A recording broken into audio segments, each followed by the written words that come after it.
A quiet village. The morning sun had barely risen.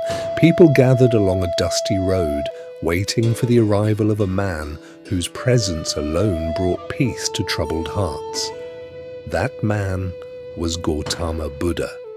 But on this particular morning, someone else was waiting, not to seek wisdom, not to offer respect, but to destroy Buddha's reputation with anger, insults, and hatred. What happened next became one of the greatest lessons ever taught about dealing with negativity. Among the crowd stood a man consumed by rage. He had heard stories about Buddha. People said he was enlightened. People bowed before him. People left their old lives behind after hearing him speak. The angry man couldn't bear it. How can one man receive so much respect? He thought. Jealousy slowly became hatred. Hatred became anger, and anger demanded an audience. The moment Buddha approached, the man exploded. He shouted, he mocked, he insulted Buddha's appearance, his teachings, his followers, his entire life. The crowd fell silent. Everyone expected Buddha to respond.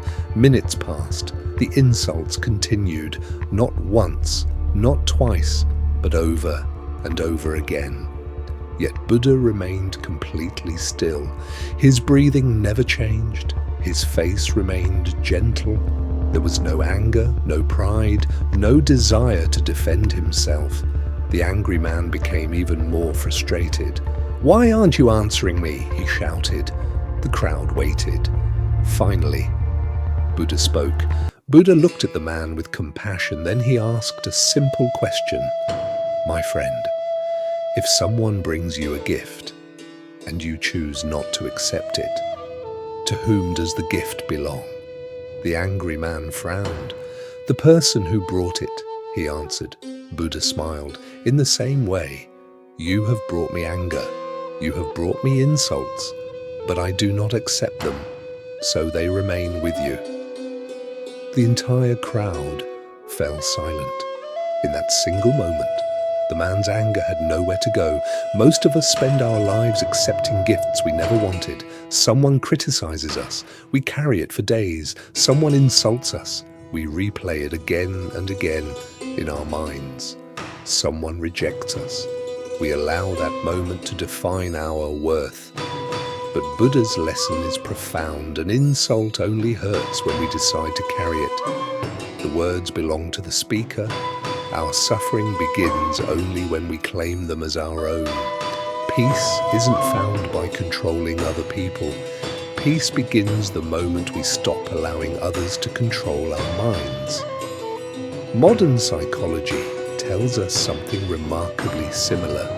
Events don't control our emotions, our interpretation of those events does.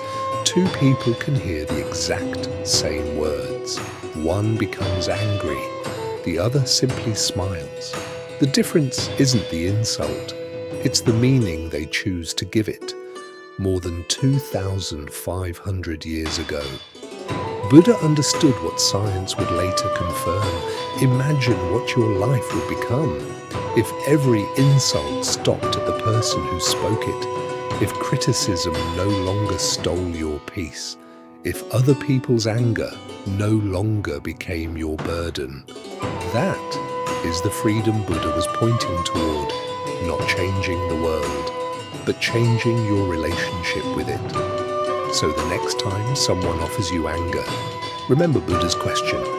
If someone gives you a gift and you do not accept it, who does the gift belong to? Sometimes the greatest victory is refusing to carry what was never yours.